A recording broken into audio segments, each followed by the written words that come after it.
Hello students. अब हम इस लेक्चर में ये डिस्कस करेंगे कि स्टैटिस्टिक का क्या स्कोप है ना। देखिए स्कोप ऑफ स्टैटिस्टिक, ये स्टैटिस्टिक का स्कोप बहुत वास्ट है ना, और दिन ब दिन बढ़ता चला जा रहा है। ये सिर्फ डिफ़िकल्टी नहीं है डिफ़ाइन करने के लिए, बल्कि ऐसा करना भी थोड़ा सा अनवाइज़ है। बिकॉज जैसे कि पिछले लेक्चर्स में मैंने आप लोगों को बताया हुआ है कि भाई हम daily day to day life में है ना, एक इलिटरेट पर्सन से लेकर है ना a government, even a multinational companies using statistic. ठीक है, without statistic life seems to be impossible, we can say. Let's see, देखते हैं स्टैटिस्टिक एंड स्टेट। अब स्टेट का सेंस यहाँ पे कंट्रीज से है। अब हम एंशियंट टाइम से स्टार्ट करते हैं। ये कितना पुराना है स्टैटिस्टिक, है ना, प्राचीन समय से। देखिए भाई, एंशियंट टाइम में जो स्टेट हुआ करते थे वो एक तरीके से मिलिट्री स्टेट हुआ करते थे, है ना। तो वो उन्हें अपनी मिलिट्री और फिजिकल पॉलिसी डिफ़ाइन करने के लिए डेटा कलेक्ट करते थे। वो ये जानना चाहते थे कि हमारे यहाँ की पॉपुलेशन कितनी है, पॉपुलेशन के रिगार्डिंग डेटा कलेक्ट करते थे, जिससे भाई सेना में भर्ती लोग किया जा सकें, या कितने टैक्स अभी वसूला जा रहा है, कितना वसूला जा सकता है, हमारे स्टेट में, राज्य में क्राइम की क्या स्थिति है। इन सब बेसिक चीज़ों पे वो लोग ये करते थे। तो पहले स्टैटिस्टिक सिर्फ पार्ट हुआ करता था ये आपका एडमिनिस्ट्रेटिव मशीनरी, जो एडमिनिस्ट्रेटिव मशीनरी होती थी, जो प्रशासन तंत्र होता था, वही उसका यूज़ करता था। लेकिन मॉडर्न टाइम्स में अगर अब आज की बात की जाए तो हमारा जो स्टेट है वो मिलिट्री स्टेट तो रहा नहीं। अब वो एक डिफिनीशन उसकी वेलफेयर स्टेट की हो गई। वेलफेयर स्टेट से ये मतलब नहीं है कि उसकी अपनी आर्मी नहीं है, आर्मी है, लेकिन अब उसका जो वर्क है वो लोगों में खुशहाली लाना है, वेलफेयर लाना है ना। तो वेलफेयर के लिए बहुत सारी पॉलिसीज़ वो रन करते हैं, है नहीं कि हेल्थ पॉलिसीज़, आपकी इकोनॉमिक पॉलिसीज़, ठीक है, एम्प्लॉयमेंट पॉलिसीज़, ठीक है। जैसे आपका एक फॉर एग्जांपल मनरेगा है ना, महात्मा गांधी है ना, national rural employment guarantee programme जो है, ठीक है। इसमें क्या होता है मनरेगा में, ये पता करते हैं कि भाई जो गांव हैं उनमें कितने परसेंट पॉपुलेशन भाई एम्प्लॉयमेंट नहीं मिल पा रहा, या जो सिटीज़ हैं उनमें कितने परसेंट पॉपुलेशन को एम्प्लॉयमेंट नहीं मिल रहा, तो उन्हें एम्प्लॉयमेंट प्रोवाइड करना। अगर एम्प्लॉयमेंट नहीं प्रोवाइड कर पा रहे तो उसे एज ए गारंटी सम कुछ पैसा प्रोवाइड करना, ठीक है। तो ये सब रहा।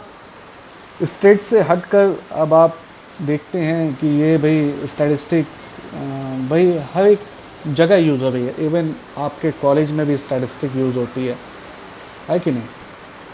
हम लोग प्लान बनाते हैं, लेक्चर प्लान बनाते हैं, सारी चीज़ों को देखते हैं कि इतना टाइम पीरियड अवेलेबल है, डेटा कलेक्ट किया, एग्ज़ाम यहाँ तक होंगे, बीच में इतना सेमेस्टर, इतने बीच में मिड टर्म होंगे, है कि नहीं, है ना। इसके बेसिस पे प्लान बनाते हैं, लेक्चर प्लान बनाते हैं, इम्प्लीमेंट करते हैं। आप लोग भी स्टैटिस्टिक अप्लाई करते हैं कि कहाँ, मतलब दिन भर में कितने घंटे हमको स्टडी में देना है, कितना किस सब्जेक्ट पे देना है, ठीक है भाई। तो ये तो हो गई भाई बात स्टैटिस्टिक एंड स्टेट की। अब दूसरा है स्टैटिस्टिक इन बिज़नेस। बिज़नेस में क्या होता है, बिज़नेस में देखिए भाई, अगर कोई बिज़नेस है, कंपनी है, या सॉरी एमएनसीज़ है, मार्केट है ना, मल्टीनेशनल कंपनीज़ है, तो उसके कई डिपार्टमेंट होते हैं। उसमें से पर्टिकुलर एक डिपार्टमेंट में, मार्केटिंग डिपार्टमेंट की बात कर रहा हूँ, तो मार्केटिंग डिपार्टमेंट की अपनी प्रॉब्लम होती है। जैसे व्हाट कैन बी सोल्ड, है ना, क्या बेचा जा सकता है, और लोगों की परचेजिंग पावर क्या है। जैसा भाई आजकल आप लोग देख रहे हैं, लोगों की जो परचेजिंग पावर है वो कम हो गई है ड्यू टू कोरोना। हाँ, लोगों के पास पैसा नहीं है, तो भाई क्या कहते हैं, लोग कम खरीद रहे हैं, परचेजिंग पावर कम है, पैसा हाथ में नहीं है, ठीक है। अगर कोरोना से पहले सिचुएशन अलग थी, पैसा था हाथ में, लोग ज़्यादा खरीदते थे चीज़ें, है ना, मतलब ऐसा कोई प्रॉब्लम नहीं थी कि आगे पता नहीं क्या होगा, क्या चीज़ ज़रूरत पड़ जाए। ठीक है, नेक्स्ट है मार्केटिंग डिपार्टमेंट के सामने क्या प्रॉब्लम होती है, लोगों की हैबिट क्या है ना, लोगों की हैबिट क्या है। ठीक है, हैबिट इन द सेंस कहने का मतलब ये है कि जैसे मान लीजिए यहाँ पर एक पर्टिकुलर, अभी आप लोगों ने देखा कि कोई भी फॉरेन प्रोडक्ट, चाहे वो चाइनीज़ फूड हो या फिर जंक फूड हो, है ना, कोई भी डिश, पिज़्ज़ा जैसे, है ना, तो ये भाई इंडियन डिश तो है नहीं पिज़्ज़ा। ठीक है, ये फॉरेन डिश है जो इम्प्लीमेंट की गई इंडिया में।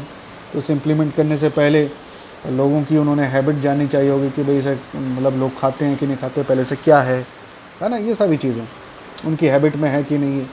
फिर कंपटीशन कैसा है मार्केट में, है ना। अब जैसे अभी मार्केट में अगर आप नूडल्स की बात करें तो नूडल्स में भाई मैगी और इप्पी दो ही आते हैं। ठीक है, तो यहाँ कह सकते हैं कंपटीशन कम है। ठीक है, अगर कोल्ड ड्रिंक की बात करें तो कोल्ड ड्रिंक में कई सारे ब्रांड हैं, Thums Up, Coca Cola, 7 up, है ना, इस तरह से भाई कई सारे हैं ना। ठीक है, पेप्सी। ठीक है बेटा, है ना, लिम्का। तो यहाँ कंपटीशन है। तो इसके बाद आती है ट्रांसपोर्टेशन कॉस्ट सेक्टर। तो मार्केटिंग की ये सब प्रॉब्लम होती है जिसको वो डेटा कलेक्ट करके करते हैं। जैसे डेटा कलेक्ट करेंगे कि भाई यहाँ की परचेजिंग पावर क्या है, कि भाई लोग अपनी मतलब रोज़ी रोटी कमाने के लिए खा पा रहे हैं, तब तो भाई अपना है ना प्रोडक्ट यूज़ कर पाएंगे कि नहीं, या फिर इन्हें कौन सा प्रोडक्ट बेचा जाए, लोगों की हैबिट क्या है, इसके बारे में वो सर्वे करते हैं। ठीक है, आप लोगों ने भी देखा होगा सर्वे किए जाते हैं, है ना। उनके बेसिस से सर्वे करने का सिंपल मतलब क्या होता है कि भाई डेटा कलेक्ट किया जाता है। ठीक है, तो ये मार्केटिंग डिपार्टमेंट की बात हो गई। प्रोडक्शन डिपार्टमेंट, अगर उस कंपनी का प्रोडक्शन डिपार्टमेंट, तो प्रोडक्शन डिपार्टमेंट की अपनी डिसीज़न लेता है, किसके बारे में डिसीज़न लेता है कि भाई व्हाट टू प्रोड्यूस, क्या प्रोड्यूस किया जाए, हाउ मच टू प्रोड्यूस, कितना प्रोड्यूस किया जाए, व्हेन टू प्रोड्यूस, कब प्रोड्यूस किया जाए, वूम टू प्रोड्यूस, किसके लिए प्रोड्यूस किया जाए। ठीक है, ये सारे डिसीज़न जो होते हैं वो बेस होते हैं फैक्ट्स पर। जो फैक्ट है ना, जो फैक्ट हम लोग कलेक्ट करते हैं मार्केट से, है ना, लोगों के बीच जाके, और उनके एनालिसिस करते हैं स्टैटिस्टिकली, उनके बेसिस से जो डिसीजन आते हैं कि भाई अब जैसे मांग है, जैसे आज की डेट में भाई अगर यही कोरोना ना आया होता तो भाई किसी से कहते आप कि मास्क खरीद लो, कोई ख़रीदता। लेकिन आज मार्केट में डिमांड है कि नहीं, तो भाई मास्क की डिमांड है। हर लोग क्या कहते हैं सैनिटाइज़र, ना हम लोग इतना कोई सैनिटाइज़र नहीं यूज़ करते थे, क्यों भाई, ना मास्क ना सैनिटाइज़र, इसकी कोई डिमांड नहीं थी, लेकिन आज की डेट में है। ठीक है, तो वही चीज़ है, ये सब फैक्ट ये इकट्ठा करके उनके बेसिस से डिसीजन लिए जाते हैं। बाकी और भी डिपार्टमेंट अपनी अपनी problem, finance, banking, investment, purchase. ठीक है, तो बिज़नेस में ये सारी चीज़ें होती हैं जिनके बारे में हमें पता करने के लिए हम लोग क्या करते हैं कि भाई डेटा कलेक्ट करते हैं। ठीक है, फाइनेंस के बारे में कितना भाई फाइनेंस है, अगर हमने कुछ इक्विपमेंट लगाने हैं तो भाई कहाँ से हमें लोन लेना है, कितना अभी हमारे पास है। ठीक है, इस तरह से बैंकिंग फैसिलिटी के बारे में, इन्वेस्टमेंट कहीं करना है तो इन्वेस्टमेंट के प्रॉफिट क्या होंगे, ठीक है, रिटर्न मिलेगा नहीं मिलेगा, इस सब के बारे में पता करना। ठीक है, परचेज़ भी, अब जैसे मार्केट से रॉ मटेरियल परचेज़ करना, है ना, तभी तो फिनिश्ड गुड बनाते हैं। रॉ मटेरियल कहाँ से प्रोवाइड करना, जैसे अपने यहाँ भाई ऑयल इंपोर्ट किया जाता है, तो ऑयल इंपोर्ट किया जाता है कई जगह से, ईरान से, सऊदी अरेबिया से, है ना, कई जगह से इंपोर्ट किया जाता है, जहाँ से जैसा बेटर पड़े। ठीक है, इस तरह से। ठीक है बेटा, तो ये था आपका इनका स्कोप। ठीक है, स्टैटिस्टिक का। ठीक है, इसी तरह से स्टैटिस्टिक का स्कोप ठीक है और भी पार्ट्स में है जो नेक्स्ट आपके लेक्चर में, ठीक है, मिलेगा आपको।